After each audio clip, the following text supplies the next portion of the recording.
கர்த்தருக்கு ஸ்தோத்திரம்.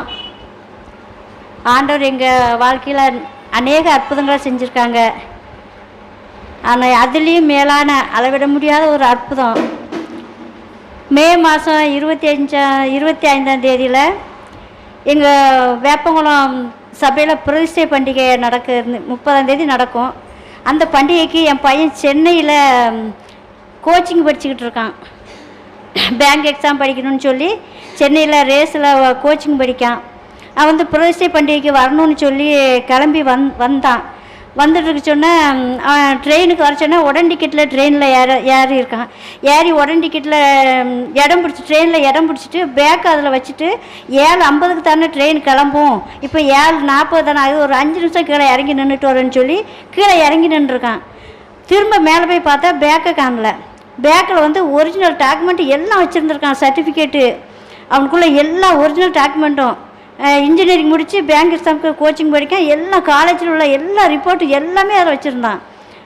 அப்படியே அதை தூக்கிட்டு போயிட்டாங்கன்னா 7:50 ஆகிட்டு. நானும் பையனுக்கு ஃபோன் பண்ணி ட்ரெயின் ஏறிட்டியாமா கிளம்பிட்டான்னு கேட்டுட்ருக்கேன்.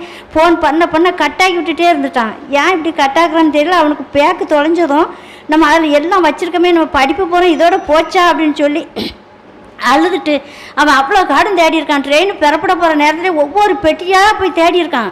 ஒரு ட்ரெயின்ட்டையும் கிடைக்கல. உடனே அழுதுட்டு உடனே ரயில்வே போலீஸில் போய் கம்ப்ளைண்ட் கொடுத்துருக்கான். இப்படி என்னோடய பேக்கை காணல, நான் எல்லா டாக்குமெண்ட்டும் அதை வச்சுருந்தேன் அப்படின்னு. அவங்களும் கூட இவனை தான் ஏசிருக்காங்க, உனக்குள்ள உடமைகள் உனக்கு பார்க்க தெரியாதா, இப்படி வந்து சொல்கிறேன்னு சொல்லி. இவன் அதுக்கப்புறம் தான் எங்களுக்கு ஃபோன் பண்ணி சொல்லிவிட்டு இந்த மாதிரி நடந்துட்டுமா, பேக்கை காணல, என் படிப்பே போச்சு அப்படின்னு சொல்லி கதறி அழுதுட்டு இருந்துட்டு ரயில்வே போலீஸில் போய் கம்ப்ளைண்ட் கொடுத்துருக்கான்.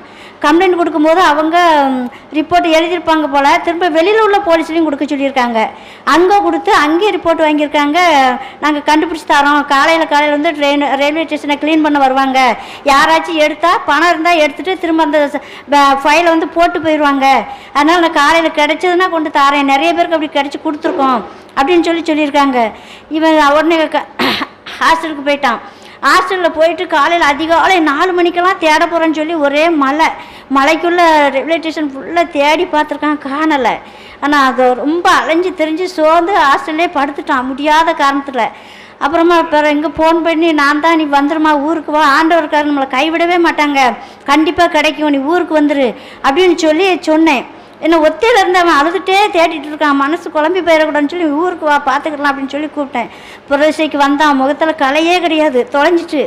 எப்பவும் நல்லா ஜாலியாக என்ஜாய் பண்ணுவான். இப்போ தொலைஞ்சிட்டேன்னு சொல்லி அவனுக்கு வர்றதுக்கே விருப்பம்ல கோயில் கூட அப்படி இருந்தான்.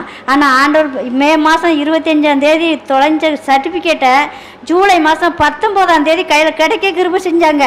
அற்புதமாக கிடைச்சது. அதே சர்டிஃபிகேட்டு, அந்த ஃபைல் மட்டும் பேக்கெல்லாம் காணலை. பேக்கில் பிரதிஷ்டைக்கு அவன் புது ட்ரெஸ் எடுத்து வச்சுருக்கான். அக்கா பையங்களுக்கு 2 பையங்களுக்கு புது ட்ரெஸ் எடுத்து வச்சுருக்கான். அந்த ட்ரெஸ்ஸெல்லாம் அதெல்லாம் இல்லை, ஃபைலை மட்டும் தூக்கி தூர போட்டுட்டு போயிட்டாங்க. அதை நம்ம தேவனோட பிள்ளை, ஒரு பாஸ்டர் வீட்டு பையன் தான் எடுத்து எல்லா டாக்குமெண்ட்டாக இருந்தோடனே அட்ரஸில் இருந்தோடனே ஃபோன் பண்ணி கூப்பிட்டு உன்னோட ஃபைல் என்கிட்ட இருக்குமா, நீ வந்து வாங்கிட்டு போ அப்படின்னு சொல்லியிருக்காங்க. இவன் நைட்டு போல் சொல்லியிருக்காரு. இவன் நைட்டு தூங்காமல் இருந்துட்டு இப்போ வரட்டுமா வாங்கிறதுக்கு அப்படின்னு. நான் இல்லை, நான் கண்டிப்பாக தந்துடுவேன், நீ காலையில் வா அப்படின்னு சொல்லியிருக்காங்க.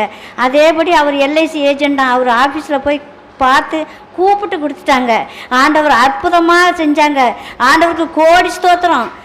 இந்த சாட்சி ஆண்டவர் ஆசீர்வதிப்பாராக.